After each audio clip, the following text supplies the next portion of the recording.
Good morning guys.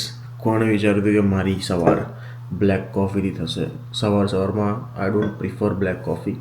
મને મારા જેવા માણસો છે ને કાં તો સવારમાં મસ્ત નાસ્તો જોઈએ અને હેલ્ધી વોટર મને ખાવા જોઈએ. બટ આજે હું ઘરે છું. વીકના વચલા દિવસો મને રજા મળી છે, તો આજે થોડુંક મારું એક બ્લડ ચેકઅપની જે ડેટ હતી એ ડ્યુ થઈ ગઈ હતી, તો હું અત્યારે જઈશ. આજે તન્વી જોબ પર જશે અને મૂકવા જઈશ. એ ટાઈમે હું ડૉક્ટર પાસે જઈને પ્રિસ્ક્રિપ્શન લઈને બ્લડ ટેસ્ટ કરાવવા જઈશ લેબમાં. હું તમને બતાવીશ આગળ. તો એના માટે મારે ભૂખ્યું રહેવાનું છે. મેઇનલી શુગર ને બધું ચેક થાય એમાં ઓવરઓલ. તો ખાવાનું કંઈ અલાઉડ ના હોય. મેં કાલ રાતે 9:30 ડિનર કર્યું, તો આમ બી મેં કંઈ ખાધું નહીં. આજે હું જઈ આવું. અને ભૂખ લાગી હતી, પેટમાં કંઈ નાખવું હતું, તો એના માટે બ્લેક કોફી ઇટ્સ ગુડ. મેં પૂછી લીધું તન્વીને. તો બસ આજે ડે ઓફ છે, બીજું બ્લોગ બનાવીએ, બતાવીએ મારા ડે ઓફમાં શું શું કરું છું. હમણાં તો હાલ મોટી વાતો કરીને હું કંઈ કરી નહીં રહ્યો. મેચ ચાલી રહી છે ઇન્ડિયાની, જીતી જ જવાના છે એ તો ખબર જ છે આપણાને. બટ યા આઈ મીન હું આવનારા 2-3 દિવસમાં જોબ જવાનું છે. એના માટે ટિફિન માટે હું મીલ પ્રેપ કરીશ, બધું કરીશ. થોડા ઘણા ઘરના કામ કરીશ, થોડા ઘણા મારા કામ કરીશ, થોડું ઘણું શીખીશ નવી વસ્તુઓ જે મને મારું મન અત્યારે અટ્રેક્ટ કરી રહ્યું છે બધી વસ્તુ. તો એ બધું હું શેર કરીશ તમારી જોડે. બન્યા રહ્યો બ્લોગમાં. હા, ટાઈમ થઈ ગયો ગાઈસ તન્વીને મૂકવા જવાનો. બટ એની પહેલાં આમ તો છે ને, ગઈકાલે તમે માનો નહીં 2 ડિગ્રી ટેમ્પરેચર હતું અને ફૂલ સની હતું. એન્ડ ઓફકોર્સ વેધર ફોરકાસ્ટ પ્રમાણે આજે આગાહી તો હતી જ બરફની. તો ભાઈ રાતોરાત કમનું ચેન્જ થાય ને વેધર, એ તમને બતાવું. આજો કેટલો બરફ. અને આ ખબર નહીં સાલું શું વરસાદ પડી રહ્યો છે કે પછી કરા પડી રહ્યા છે. નહીં ભીનું થવાતું, કરા જ પડી રહ્યા છે કદાચ. તો હું તમને બતાવું. 1 મિનિટ સામાન બેગમાં મૂકી દઉં. અને ગાડી જુઓ, હું થોડોક વહેલો ઉપર આવી ગયો છું કારણ કે ગાડી સાફ કરવા માટે. ગાડી બી આપણી ફૂલ રંગાઈ ગઈ છે. બીજું કે બરફ જોઈને તમને એવું ફીલ થતું હશે ને કે ભાઈ ઠંડી હશે. સાલી ઠંડી 1 ટકાની બી નહીં લાગતી, કારણ કે મેં એક સ્વેટશર્ટ જ પહેર્યું છે, મેં જેકેટ બી નહીં પહેર્યું. બાકી નોર્મલી જો ઠંડી હોય ને તો તમને જેકેટ બી પહેરવું પડે અને બધું પહેરવું પડે. અને લેજિટ ડેકી ઉપર બી બરફ જામેલો છે ને, તો સાલું અવાજ આવતો હશે જો તમને. This is freezing rain. Dicky ઉપર બરફ જામેલો તો ડેકી ખોલતા બી વાર લાગે ભાઈ સાહેબ. આ ફ્રીઝિંગ રેન જ છે, હું તમને બતાવું છું.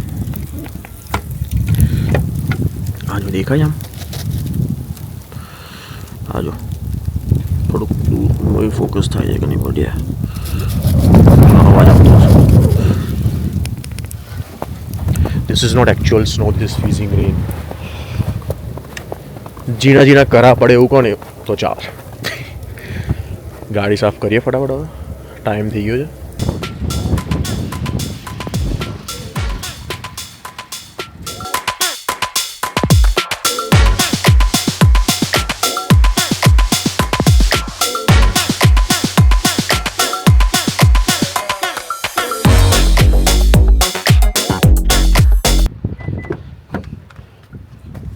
ગાઈસ ભાઈ સાહેબ અહીં અંદર આવી ગયો.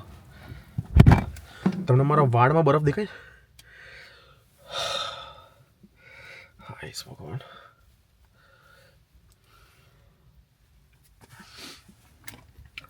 One task is over.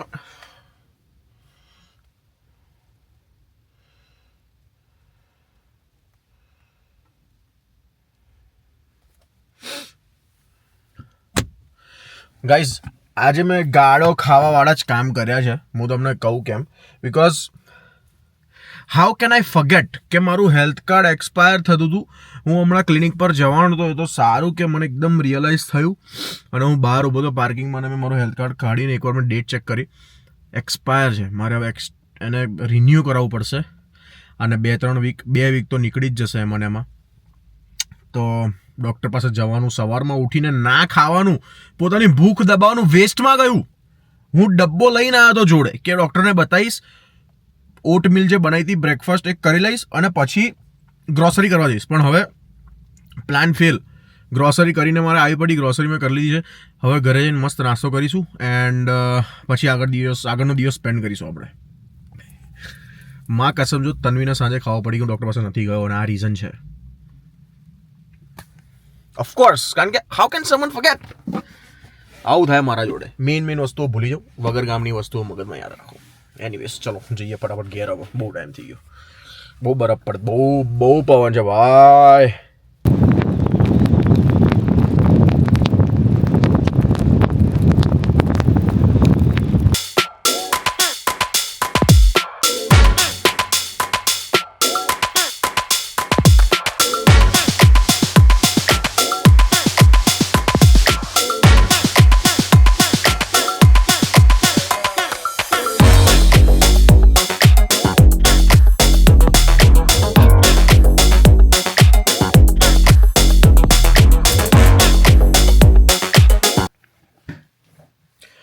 Guys, હમણાં જ તમે જોયું એ પ્રમાણે એડિટ કરીને હટ્યો છું. વ્લોગ અપલોડ કરવા માટે મૂક્યો તો 10 મિનિટમાં ઓલમોસ્ટ સ્કેડ્યુલ કરેલો છે, અપલોડ થઈ જશે.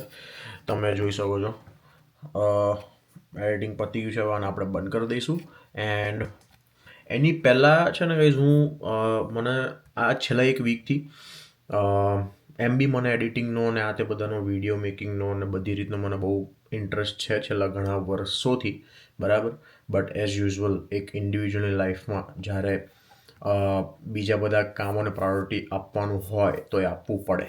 એન્ડ જો તમે એ ના આપો તો બધું બહુ ઉપર જે થઈ શકે છે. તો પ્રાયોરિટી બીજી બધી બહુ વસ્તુ હતી જેમાં હું થોડોક ફસાયેલો હતો. તો એ બધી વસ્તુને પ્રાયોરિટી આપતો હતો અને અત્યારે ફાઇનલી આવવા મને એવું લાગી રહ્યું છે હજી બી એકાદ બે વસ્તુ મેઇન હજી બાકી છે. અને એવું તો આયા જ કરશે. બટ ના, આઈ થિંક મારી પાસે, મારા માઇન્ડમાં એ સ્પેસ છે, મારી લાઈફમાં, મારા દિવસના 24 કલાકમાં એ સ્પેસ છે કે હું એ વસ્તુ વિશે વિચારી શકું છું, along side working and managing everything. તો હું છેલ્લા એક વીકથી મારું મગજ બહુ જ એ બાજુ જઈ રહ્યું હતું કે જે વિડીયો એડિટિંગ થાય છે, બરાબર. પ્રીમિયર પ્રો મને આવડે છે એક હદ લગીને. એન્ડ પ્રીમિયર પ્રોમાં હું જે વસ્તુ મારા મગજથી વિચારી શકતો હોય ને એ વસ્તુ જો હું પ્રીમિયર પ્રોમાં કરવાનું વિચારું ને તો મને ક્લુ નહોતો કે ભાઈ કઈ રીતે થાય. અને એવું બી લાગતું કે આનાથી તો નહીં જ થાય. તો આફ્ટર ઇફેક્ટ્સ તમને બધાને ઓફકોર્સ જેને ખબર હશે ને ખબર હશે, બટ મને બહુ આઈડિયા નથી. તો હું ઇન ડેપ્થ મેં આફ્ટર ઇફેક્ટ્સના છે ને એકદમથી વિડીયોઝ મારા એમાં આવવા મળ્યા ઇન્સ્ટાગ્રામમાં. ઓફકોર્સ તમને ખબર છે કે સાલું આ વસ્તુ માઇન્ડ રીડ કરી જ લે છે. તો એ મેં એકદમ જોવાનું ચાલુ કર્યા. એન્ડ દેન મેં થોડું ઘણું નાના વિડીયોઝ યુટ્યુબ પર જોયા હતા. બટ મેં આજે 2 કલાક અને 31 મિનિટનો એક ભાઈનો કંઈક ટ્યુટોરિયલવાળો વિડીયો હતો આનો, મેં આજે આખો પતાયો છે. એન્ડ મને એવી ફિલિંગ આવી ગઈ કે ભાઈ હવે આને શીખવું પડશે. જો મારા મગજમાં જે વસ્તુઓ છે અને આગળ જતાં મારે જે કોન્ટેન્ટ બનાવવું છે એને બધું ભેગું કરવું હોય અને મસ્ત રીતે પ્રેઝન્ટ કરવું હોય તો મારે આને શીખવું જરૂરી છે. એન્ડ આને હું બીજી રીતે બી યુઝ કરી શકું છું as a editor, as a બધી બહુ વસ્તુ. તો આઈ થિંક જો મને આ સોફ્ટવેર પર ગ્રીપ આવી ગઈ ને તો હું ઘણી બધી વસ્તુ ક્રિએટ કરી શકું છું. તો હવે આનું કંઈક કરીશું આપણે. અત્યારે લગીને વ્લોગ્સ ને આ તે બધું, અને મારું જે પ્રમાણે દિમાગ છે ને, મારા દિમાગ જેવો વ્યક્તિ, બરાબર. જો ભગવાને મારા જેવું કોઈક બીજાને આપેલું હોય, આમ તો ના જ આપેલું હોય, પણ જો આપેલું હોય તો મને મારી નાનપણથી એ જ સ્ટોરી છે કે ભાઈ નોર્મલી તમને એક સર્ટન એજ લગીને શું હોય કે સ્ટડી પરમનન્ટ હોય તમારા લાઈફમાં, એના પછી જોબ પરમનન્ટ હોય, બરાબર. એના પછી તમે કંઈ બિઝનેસ કરતો તો બિઝનેસ પરમનન્ટ હોય. બટ આ બધી વસ્તુના જોડે અલોંગ સાઈડ મને બીજી વસ્તુ કરવાનો કીડો નાનપણથી જ છે. હું પહેલાં સ્પોર્ટ્સ રમતો હતો, એના પછી અહીંયા આગળ આવ્યો હતો, મને વિડીયોઝ બનાવતા આ તે બધું કરવું હતું. એન્ડ કંઈ ને કંઈ ચાલ્યા જ કરું. હું જોબ કરું તો બી 2 કરું તો જ મારા મગજને શાંતિ થાય, 1 કરું તો ના શાંતિ થાય. તો અત્યારે એવું જ છે. અત્યારે જોબના અલોંગ સાઈડ વ્લોગ્સ ચાલી રહ્યા છે. I know content is it's not on that level, but of course ધીમે ધીમે થશે બધું જ. એન્ડ હવે આ એક નવું શીખવાની ચૂલ. તો લેટ્સ સી, તમને આગળ વ્લોગમાં ખબર પડશે જ, હું શેર કરીશ જ શું શીખું છું, કેટલું શીખું છું, what I am doing. But yes, આ વસ્તુ શેર કરવી હતી. એન્ડ મારો બીજો એક પર્સપેક્ટિવ બી છે કે ભાઈ નોર્મલી બધા એવું વિચારે કે યાર શું નવું ટ્રાય કરવાનું, એન્ડ કંઈમાં બી સક્સેસ નહીં મળતું, આમ તેમ, રાઈટ.